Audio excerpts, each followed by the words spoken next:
राजनीतिक सफर है उसके बारे में जान लीजिए। पहले चुनाव को वो जीतते हैं जमुई लोकसभा सीट से।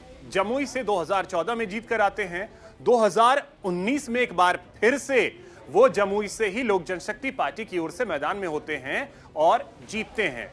2019 में ही वो अपनी पार्टी यानी लोक जनशक्ति पार्टी के अध्यक्ष बन जाते हैं।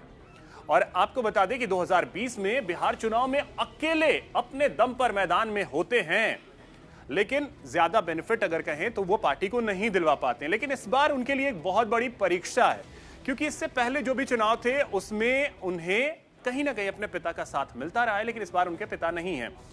अब देखिए, बहुत बड़ी चुनौती चिराग पासवान के सामने तो है। अब इस दौरान जो उनके सामने चुनौतियां हैं उसे कैसे पार पाते हैं, क्योंकि एक तरफ उनका परिवार भी बिखरता नजर आया। पशुपति पारस ने मोर्चा ही खोल रखा था। अब उनसे कहा यह जा रहा है कि नजदीकी तो बढ़ रही है, लेकिन क्या चुनाव के दौरान उसका इंपैक्ट दिखेगा? जो दो खेमों में लोक जनशक्ति पार्टी बटी, क्या एक बार फिर से उसमें एकजुटता दिख सकती है? यह देखना बेहद दिलचस्प होगा।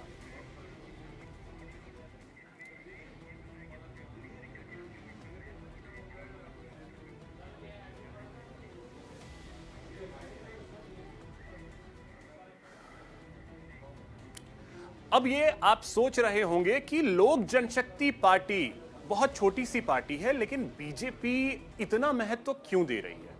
वो भी हम आपको समझाने की कोशिश करते हैं कि आखिर क्यों लोक जनशक्ति पार्टी इतनी अहम है। दरअसल लोजपा के साथ रहने की वजह से एनडीए के खेमे में 7% वोट जुड़ जाते हैं। आंकड़ों के जरिए जो हम आपको दिखा रहे हैं, जरा इसे समझिएगा।